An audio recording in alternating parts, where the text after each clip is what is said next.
ओम शांति। आज सद्गुरुवार के दिन आप सबकी याद लेके जैसे मैं वतन में पहुंची तो बाबा एक बहुत सुंदर पहाड़ी के ऊपर खड़े थे और बाबा सारे विश्व के अंदर दृष्टि के द्वारा साकाश की किरणें सारे विश्व में पहुंचा रहे थे और चारों ही तरफ बहुत सुंदर वातावरण दिखाई दे रहा था। उसके बाद बाबा ने इसे अपने हाथ से ताली बजाई और बाबा ने कहा कि आओ बच्चे। तो ढेर सारे बच्चे पहाड़ी के नीचे इकट्ठे हो गए और बाबा भी उनको दृष्टि दे रहे थे।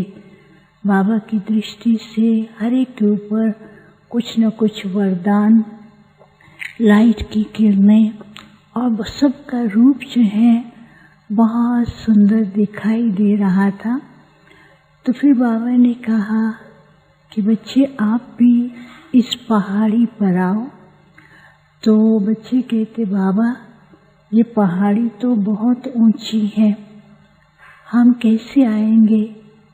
बाबा ने कहा अभी तो ऊंचाई की ओर जाना है और ऊंची स्टेज पर खड़े होकर के सारे विश्व के अंदर साकाश और सारे विश्व की आत्माओं को शांति की किरणें देनी है और उनके अंदर आशा की किरण जगानी है। तो बच्चों को तो ऊंचाई की ओर जाना ही होगा। तो बाबा ने कहा देखो इस पहाड़ी की तरफ दो रास्ते हैं। तो एक रास्ते पे लिखा हुआ था एक बल एक भरोसा और दूसरे पे लिखा हुआ था बाबा ही मेरा साथी और बाबा ही मेरा संसार। तो जैसे ही वो सब पढ़ते हैं और सब ऐसे उसी निश्चय से दोनों तरफ कुछ इस तरफ बच्चे कुछ उस तरफ बच्चे सब पहाड़ी के ऊपर पहुंच जाते हैं और पहाड़ी से ही सारे विश्व को बहुत अच्छी तरह से देख रहे हैं। हर एक के अंदर इतना उमंग है कि विश्व के अंदर हम भी अपना ऐसा सहयोग, उंगली का सहयोग दें जिससे सारे विश्व के अंदर शांति और आनंद की अनुभूति और नई दुनिया बन जाए। तो सब बच्चे ऐसे पावरफुल योग कर रहे हैं और वाइब्रेशन भेज रहे हैं। तो उसके द्वारा चारों ही तरफ विश्व बिल्कुल परिवर्तित दिखाई दे रहा था। फिर क्या हुआ, अचानक ही उस पहाड़ी के अंदर एक जोर से आवाज आती है और उस पहाड़ी के अंदर एक जैसे दरार पड़ती ना, लाइन पड़ती है, तो ऐसे दरार दिखाई देती है। तो सारे घबरा जाते हैं और सब के सब जहाँ खड़े वो हर एक का एक न एक हाथ पकड़ लेता है अपने आप को संभालने के लिए। तो बाबा ने कहा क्या हुआ बच्चे। तो मुस्कुराने लगे बाबा ये बीच में ऐसा कैसे हो गया। तो बाबा ने कहा देखा कभी कभी बच्चे ऐसे अलबेले हो जाते हैं, उनको पता ही नहीं रहता है कि पहाड़ी पर हमें कैसे संभल करके खड़े होना है। तो ये माया क्या है, वो कई प्रकार की दरारें डाल देती है, आपसी मतभेद की, मैंपन की और कोई न कोई प्रकार के ऐसे माया के झोंके लाती हैं जिससे बच्चे अपने अलबेलेपन की स्थिति के द्वारा माया के झोंकों को समझ नहीं पाते हैं और न समझने के कारण घबराहट और इस तरह की दरारें उनके सामने आने लगती हैं और उनको लगता है कहीं हम गिर ना जाए।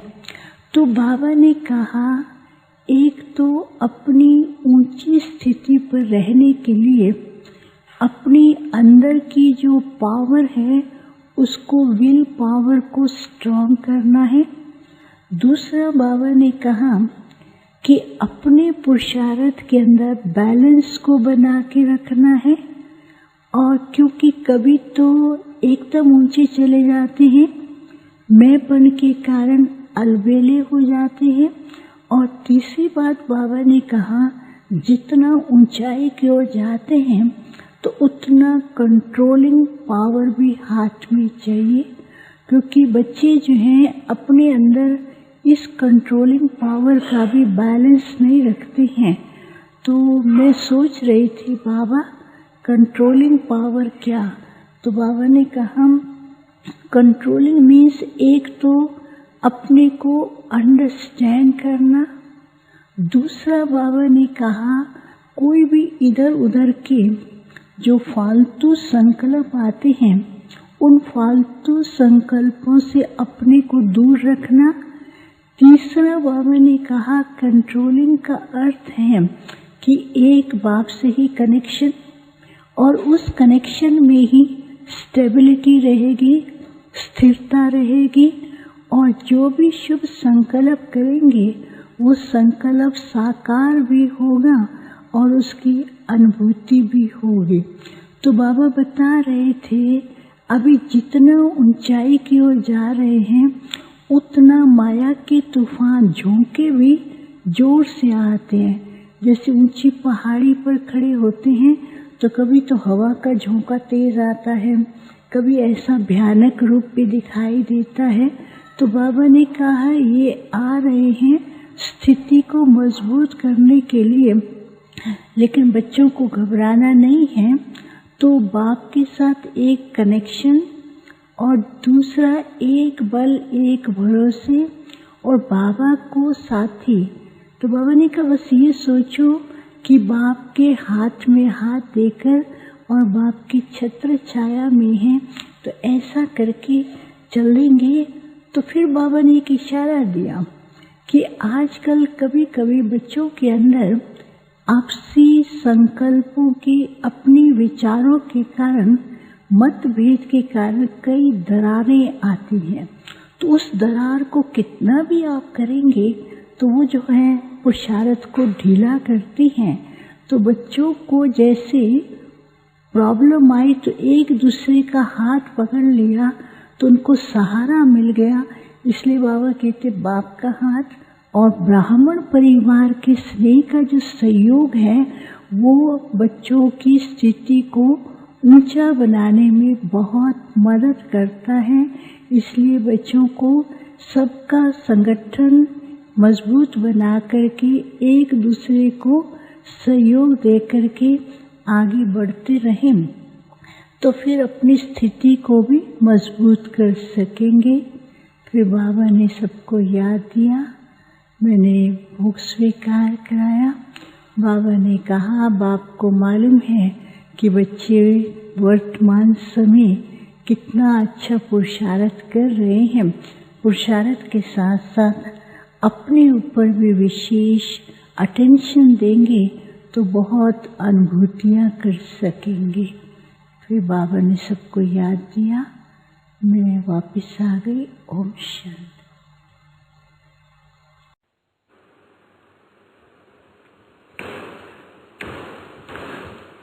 आज सद्गुरुवार के दिन बाबा के पास वतन में भोग लेकर के पहुंचे। बाबा को जाते ही सभी ब्राह्मण बच्चों की, भाई बहनों की बाबा को स्नेह भरी याद प्यार दिया। याद प्यार देते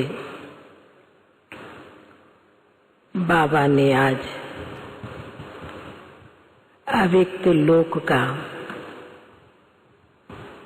गुंजार दादी के निमित्त जो स्मृति स्थान बन रहा है उसका अवलोकन बाबा ने कराया। बहुत अच्छा दृश्य था।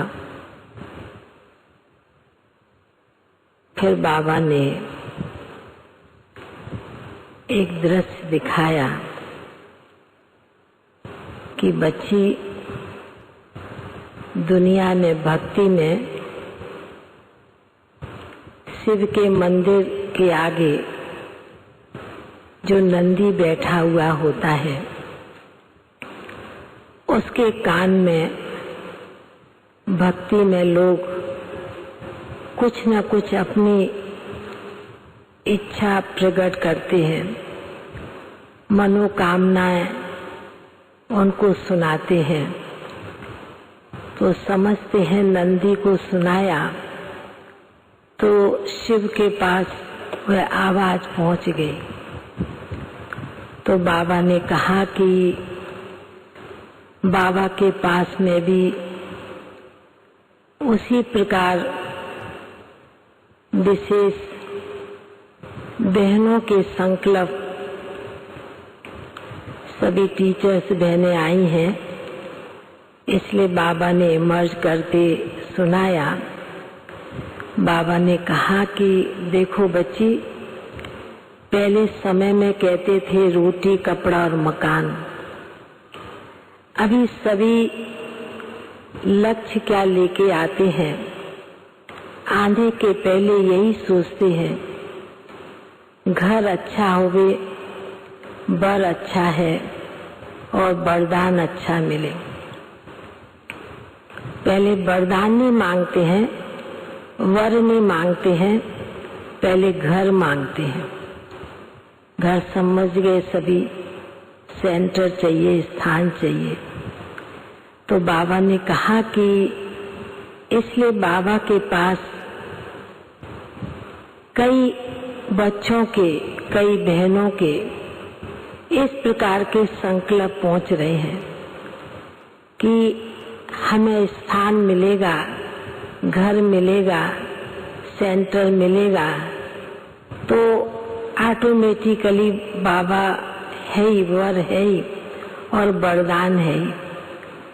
बाबा ने कहा कि ये तो दुनिया में ये सब चलता है, इस प्रकार की मनोकामना इच्छा रखते हैं, पर बाबा ने कहा कि बाबा के घर में जो भी बच्चे आते हैं सबसे पहले वरदान मांगते हैं, आशीर्वाद मांगते हैं और भगवान की कृपा मांगते हैं, पीछे कोई चीज की प्राप्ति मांगते हैं।